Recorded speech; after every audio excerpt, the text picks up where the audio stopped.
Alo, Trà Vinh xin chào các bạn. Hôm nay thì mình chia sẻ đến các bạn cái cách mà mình làm sợi bánh lọt. Chè bánh lọt lá dứa ăn cùng với nước cốt dừa, dai dai mềm mềm, kết hợp thêm cái độ béo ngon nữa. Cách đặc biệt làm rất là đơn giản mà sợi bánh lọt trong ngon, không cần phụ gia. Bây giờ mời các bạn mình cùng vào bếp để thực hiện bánh lọt ngon này nhé. Đầu tiên là mình chuẩn bị lá dứa, mình có ở đây khoảng 1 nắm nha, khoảng chừng 100 gram á. Các bạn cắt nhỏ, sau đó cho vào cối mình xay xong thì mình lọc ra, mình lấy cái phần nước cốt lá dứa thì các bạn lọc khoảng chừng 500 ml. Chuẩn bị xong rồi thì mình dùng ở đây là 100 gram bột gạo nha, cái loại nào cũng được, 100 gram bột năng và 50 gram bột bắp ha, tất cả mình lường bằng chén hết luôn á. Bột rau câu giòn hoặc là rau câu dẻo các bạn dùng 2 muỗng cà phê. Ở đây là 300 ml nước cùng với 500 ml nước lá dứa hồi nãy mình xay nè. Rồi bây giờ pha bột luôn ha, các bạn sẽ cho lần lượt hết 100 gram bột gạo, 100 gram bột năng cùng với 50 gram bột bắp, 2 muỗng cà phê bột rau câu, giúp cho sợi bánh lọt của mình nó dai ngon và nó có cái độ giòn giòn á. Trộn đều xong cái ha rồi á, mình cho hết nửa lít nước lá dứa vô đây. Mình sẽ hòa tan cái phần bột này cùng với nước lá dứa trước. Hôm nay mình chia sẻ một cái cách làm mới giúp cho sợi lọt của mình á, mình dễ khuấy, nó không có bị lợn cợn ốc trâu nè. Rồi bây giờ để bột ở đó cho nó nghỉ một chút. Mình đi cho vào đây 150 gram đường cùng với một chút muối. Khóm thì mình dùng một miếng nhỏ, mình thái sợi ra cho vào nước đường cho nó thơm ha. Cùng với 150 ml nước luôn. Bắt lên trên bếp, các bạn sẽ nấu cho nước đường của mình nó sôi lên, đường nó tan ra nha. Khóm, nếu mà không có khóm thì các bạn cho vào gừng sắc lát hoặc là sắc sợi, giúp cho nước đường nó thơm ngon.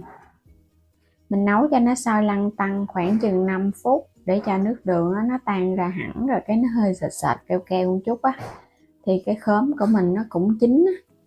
Mình nấu vậy cái nước khóm nó ra rất là ngon luôn á. Mình kết hợp nước đường trái cây, cho 300 ml nước vào chảo.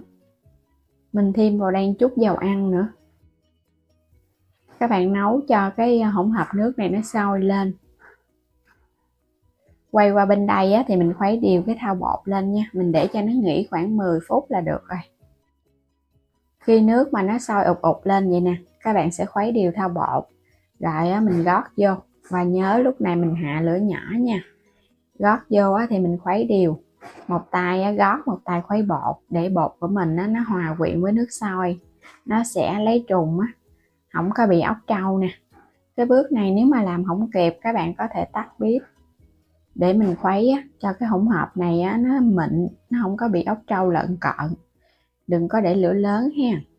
Mình chia sẻ rất là chi tiết luôn để cho các bạn làm lần đầu là thành công luôn. Khuấy đều, vẫn khuấy nhanh tay cho nó mịn và mình để ở mức lửa thấp nhất để cho bột nó chín từ từ. Mình làm cái công thức này là sợi lọt của mình nó dai giòn. Khuấy chút xíu bắt đầu nó sọt vậy nè, lúc này nó rất là nặng tay tại vì bột của mình nó đặc rồi đó. Nhưng mà nó đặc nó có cái độ dẻo dẻo. Cứ khuấy tiếp cho nó chín kỹ luôn. Các bạn khuấy đến khi nào mà mình thấy bột của mình nó trong và mình khuấy lên cái mình thấy nó sẽ chảy loãng hơn cái lúc ban đầu một chút. Hoặc là các bạn có thể lấy miếng bột mình ăn thử ha. Ăn thử thấy nó tan ở trong miệng là nó chín rồi. Nhìn thấy nó sẽ trong vậy nè. Dòng chảy nó sẽ loãng. Nhớ là mình để lửa nhỏ từ lúc mà bột nó đặc cho đến nó chín là khoảng 15 phút nha. Hôm nay mình dùng cái khuôn này là khuôn lò xo. Khuôn này thì các bạn có thể mua ở trong cái giỏ hàng nha, nó hiện trên video mình bán luôn, mua ủng hộ mình ha. Mình sẽ lấy cái phần bột mà nó còn nóng, các bạn cho vào trong khuôn. Rồi cái mình ép cho nó nhanh. Còn nếu mà không có khuôn này thì mình dùng cái bọc ni lông cắt một lỗ rồi các bạn bóp nó ra cũng được nữa. Có khuôn thì cái sợi lọt nó sẽ đều và nó đẹp hơn chút.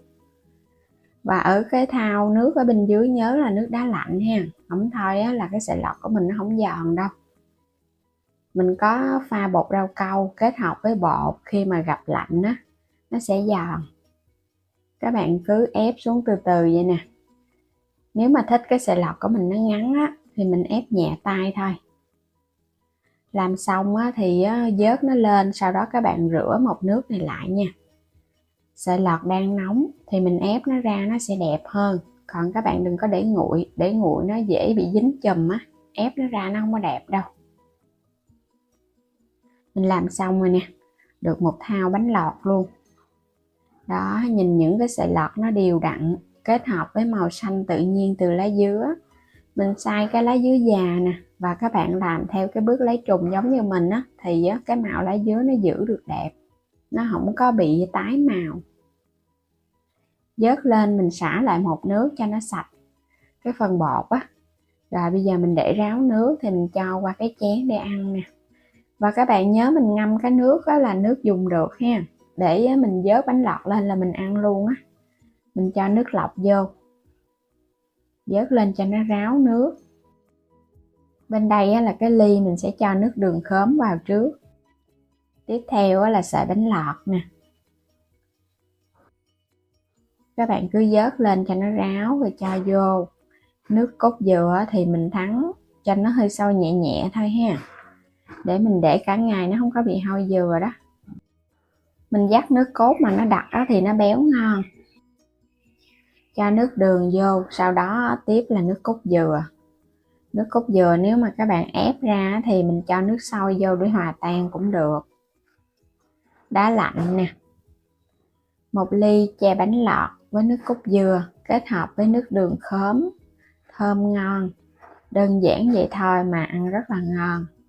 Bánh lọt dễ khát, lạnh lạnh, dai giòn và thơm phức cái mùi lá dứa nữa. Ngon lắm các bạn. Bỏ ra chút xíu thời gian mình đã có cái sợi bánh lọt ngon. Trong công thức này mình có pha thêm bột bắp, giúp cho sợi bánh lọt của mình nó dai mà nó có cái độ dai mềm á, nó không có bị quá dai, mà nhìn cái sợi lọt nó khô ráo, nó không có ướt. Còn nếu các bạn không có pha bột bắp á, thì cứ cho thêm bột năng bù vô cũng được. Ngọt thơm nè, đặc biệt nhất là cái mùi thơm từ lá dứa. Và cái sợi bánh lọt này các bạn ăn á, là phải để trong lạnh nha.